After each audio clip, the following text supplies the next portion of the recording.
দেখতে পাচ্ছেন এগুলো হচ্ছে আমার ইউরোপিয়ান হোয়াইট জায়ান্ট কটনিক্স কোয়েল।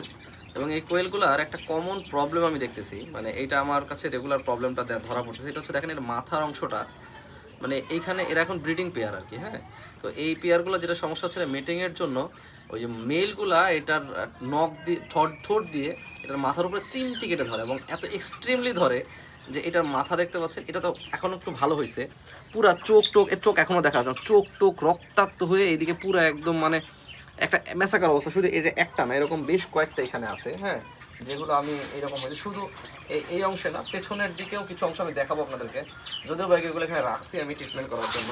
এই যে দেখতে পাচ্ছেন এখানে, এই যে দেখেন মাথার অংশটা লোম তো খায় ফেলছে, এবং এই যে পুরো অবস্থাটা দেখছেন, এটা কিন্তু অনেকগুলার, একটার না, তাই বলে আমার এখানে অনেকগুলার এই সেম কন্ডিশন। এখন ব্যাপার হচ্ছে যে এইটার ট্রিটমেন্টটা কি। এইটা আমি যেগুলো দিছি, আমি মোটামুটি এই যে এটার মধ্যে কিন্তু ডিমও দিছে। হ্যাঁ, আর এই ডিমের সাইজটা কিন্তু অনেক বড় আপনার সাধারণ কোয়েলের তুলনায়।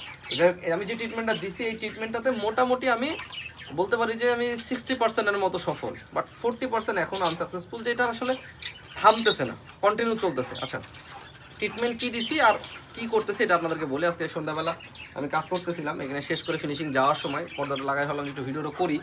তো এদেরকে এখানে রাখছি, আর মেইন সেটা আমি আপনাদেরকে নিয়ে যাচ্ছি, একটু নিয়ে যাই, কারণ ডিমও পারছে এরা। তো এদেরকে যে ট্রিটমেন্টটা আমি দিছি সেটা হচ্ছে, আমি প্রথমত এদেরকে দিছি হচ্ছে ক্যালসিয়াম। এটা ক্যালসিয়াম, লিকুইড ক্যালসিয়াম দিছি, পাশাপাশি হচ্ছে মানুষের যে ক্যালসিয়াম আছে সেই ক্যালসিয়ামও আমি এদেরকে গুঁড়া করে দিয়ে দিছি, কারণ যেহেতু এদের ক্যালসিয়াম ডেফিসিয়েন্সি থাকতে পারে, তো জন্য ক্যালসিয়াম দিছি জিঙ্ক।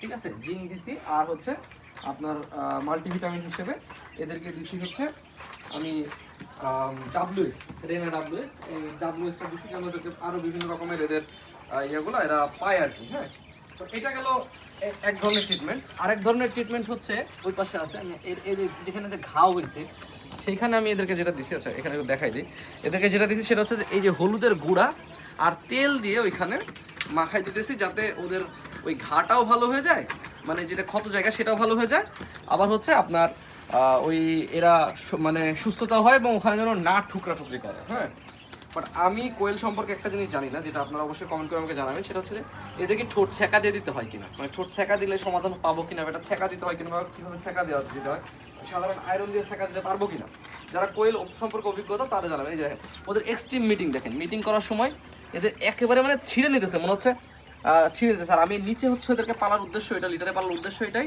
দেখেন মনে হচ্ছে ছিঁড়ে ফেলতেছে মাথার উপরে অংশটা। হ্যাঁ, সমস্যা এটাই।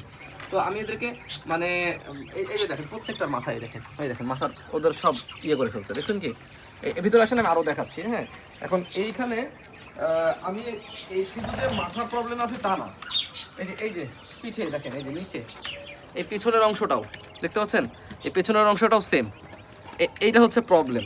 তো এরা ডিম দিতেছে ভালো, এদের মিটিং ভালো, এদের হচ্ছে রেজাল্টও ভালো, ডিমের পার্সেন্টেজ ভালো, নিচে রাখার উদ্দেশ্য এদের পার্সেন্টেজ ভালো আসে, বাট আমি এই প্রবলেমটাকে কোনোভাবে ফিক্সড আউট করতে পারতেছি না কোনোভাবে, মানে এই না ভিটামিন মিনারেলসের ঘাটতি ফিল আপ করে আমি এখানে একটু নরম জায়গায় নিছি যেন এটা একটু সুন্দরভাবে ইয়ে হয়।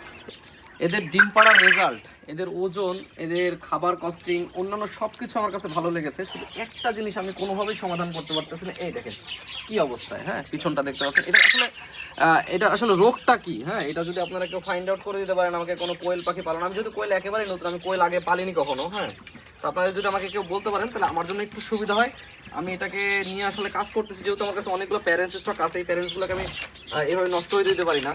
তো আপনারা আমাকে একটু সমাধান দিবেন। আর আরেকটা জিনিস সেটা হচ্ছে যে এই ডিমগুলো বসানোর জন্য আমার এখন পর্যাপ্ত ইনকিউবেটর ক্যাপাসিটি নাই, আমার ইনকিউবেটর রেডি চলতেছে। এর মধ্যে অনেকে আমাকে গত ভিডিওতে বলছিল কমেন্টে যে ভাই অনেকে ডিম দিবেন, কেউ যদি নিতে চান সরাসরি খামারে এসে দেখে এখান থেকে 20 ডিম নিয়ে যেতে পারেন, কিন্তু 20 ডিমের ভাই আমি ওয়ারেন্টি কিছু দিতে পারবো না। কারণ হচ্ছে কি, এটা যদিও বা আমার কাছে ভালো রেজাল্ট পড়ছে, কারণ ডিম আপনার কাছে বিভিন্ন কারণে নষ্ট হইতে পারে, তো সেক্ষেত্রে আমাকে আসলে দোষারোপ করা যাবে না, আপনি আপনার নিজ দায়িত্বে নিতে হবে, ভালো লাগলে নেবেন, না হলে নেবেন না, এরকম একটা ব্যাপার। তো আমি 20 ডিম আমি নিজেই ফুটাইছি, আমি দেখছি রেজাল্ট ভালো, বাট আপনার কাছে কী হবে বলা যাচ্ছে না, কারণ ডিমের ভিতরে তো আমি ঢুকতে পারবো না। তো কেউ যদি 20 ডিম সত্যি নিতে চান বা নেন আমার কাছ থেকে, তাহলে যেটা হবে সেটা হচ্ছে যে আপনাদের নিজ দায়িত্বে নিতে হবে, আমি কাউকে ওয়ারেন্টি কিছু দিতে পারবো না, কারণ আমি হচ্ছে নিজেই জানি না এটার মধ্যে কী হবে। হ্যাঁ, আমার রেজাল্টই কী আসবে না আসবে, তো আপনার রেজাল্টের জন্য আমি তো আসলে ওয়ারেন্টি নিতে পারবো না, বাট আপনারা এটা নিতে পারবেন আমার কাছ থেকে, আপনার দায়িত্বে আর কি, নিজ দায়িত্বে দেখে নিতে পারবেন। এই যে এদের মিটিংয়ের সমস্যা কি, এই যে দেখেন মাথাটা দেখেন কী করছে এরা, এই মাথা দেখতে পাচ্ছেন সব লোম তো তুলছে পুরো ঘাও করে ফেলছে। যে এটা যাবে, এটা 2-3 দিনের মধ্যে এই যে অলরেডি এটার মধ্যে ঘা হয়ে গেছে অলরেডি। হ্যাঁ, তো এই হচ্ছে প্রবলেম। আর তেমন কোনো প্রবলেম নাই এদের পালার জন্য, অন্যান্য বাকি সব কিছু একেবারে সিম্পল, আমি খুবই সিম্পলভাবে এদেরকে পালি। বাট এখন শুধুমাত্র একটা প্রবলেম, আপনারা যদি কেউ আমাকে অরিজিনালি হেল্প করতে পারেন তাহলে আমার জন্য খুব উপকার হয়। আর এদের ডিমগুলো আমি 2-3 বার তুলি দিনের মধ্যে, সকালবেলা একবার উঠাই, দুপুরে উঠাই, সন্ধ্যাবেলা উঠাই, মাঝে মধ্যে আসলে তো উঠাই, কারণ এদের নিচে রাখলে পাটা দিয়ে এরা হচ্ছে ভেঙে দেয়, ডিমগুলোকে ফাটাই দেয়। এর জন্য ডিম ফাটাইতে না পারে, তাই আসলে অনেক বেশি পরিমাণে ডিম আমি একবারে করে জমায় উঠাই না, অল্প অল্প করে ডিম উঠাই। এই যে এখানেও ডিম দিছে না। আমি এখন আপাতত হচ্ছে এই যে এইভাবে দেখতে পাচ্ছেন, এই যে হলুদ এবং তেল, এটা মিশ্রণটাকে এদেরকে দিয়ে দিব। হলুদ হচ্ছে একটা অ্যান্টিসেপটিক, পাশাপাশি এই জায়গায় হলুদ দিলে এরা নতুন করে আর এই জায়গায় ঠোকাবে না, হ্যাঁ, ঠোকাঠুকি করবে না। তো যেহেতু এগুলা প্যারেন্টস স্টক, আর এই তো আসলে কোয়েল পাখি নাই কোথাও ওইভাবে বেশি পরিমাণে, তো আমি এদেরকে চাইলে এদেরকে মানে বিক্রি করে দিতে পারতেছি না বা কোনো সমস্যা। আপাতত আমার তো ডিমে কোনো প্রবলেম হচ্ছে না, বাট এরা যে রক্তারক্তি হয়ে থাকতেছে, 2-1টা খুবই বেশি ইনজুরি হয়ে যাচ্ছে, এটাই খারাপ লাগতেছে। তো এই জিনিসটা আপনাদের যদি কারো কোনো সমাধান থাকে আমাকে সমাধান জানাবেন, আমি ইনশাল্লাহ আপনাদের সমাধান ট্রাই করার চেষ্টা করব। এক একজনের সমাধান এক এক রকম হয়, সবারটাই যেটা যা বেস্ট মনে হবে সলিউশন তারটাই আর কি বেস্ট সলিউশন নিব। অনেকের তো চোখ মুখে আউট করে দিছিল, এরকম দেখতে পাচ্ছেন, এই যে চোখ মুখ সব আউট করে দিয়েছিলো, এগুলো এখন জাস্ট অল্প একটু আছে। এইভাবে হলুদ আর তেলের থেরাপিটা দিয়ে এর মুখ চোখ পুরো এখানে পুরো একদম মাথার ব্রেন পর্যন্ত দেখা যাচ্ছিল এর ভেতরে, হ্যাঁ, এই ফুটা দিয়ে এত ফুটা করছিল, ডিপ ফুটা, এখন ফুটাটা অল্প একটু আছে। এরকম আরও বেশ কিছু আছে, আপনাদেরকে দেখে কি মানে এরা এত ভয়ঙ্কর লেভেলের মারামারি করছে যে আসলে কি বলবো। আরেকটা দেখে, আরেকটা গলা একেবারে নামাই দিছিল ফুটা খাইতে খাইতে, মানে এই যে এটা দেখেন, এটার ঘাওটা এখানে একেবারে ভেতরে ডিপ পর্যন্ত ছিল। মানে এটা এখন তো উপর থেকে দেখা যাচ্ছে, এটা উপর থেকে আগে দেখা যাচ্ছিল না। এদেরকে এই হলুদ আর তেল দিয়ে মোটামুটি সমাধান হয়ে গেছে।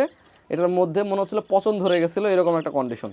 এটা এখন অনেকটাই ভালো, কিন্তু এটা তো আসলে মানে পার্মানেন্ট সলিউশন হলো না, এটা হচ্ছে টেম্পোরারি সলিউশন। এর জন্য বললাম 60%-এর মতো করতে পারছি, বাট আমি পার্মানেন্ট সলিউশন চাচ্ছি। আপনারা যদি কেউ জেনে থাকেন, আমি বেশ কয়েকজনের সাথে কথা বলছি ডাক্তার মাক্তার সাথে, কেউ বলছে ভাই এদেরকে যে কটা ওই আক্রান্ত হয়েছে এগুলোকে মেরে ফেলেন এই সেই। আমি বললাম ভাই এই কোয়েল তো কই পাবো, আমি মেরে যদি ফেলি পাবো কই আমি এই কোয়েল।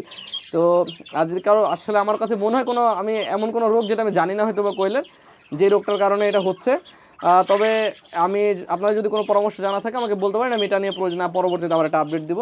সবাই ভালো থাকবেন, সুস্থ থাকবেন, ধন্যবাদ, আসসালামু আলাইকুম।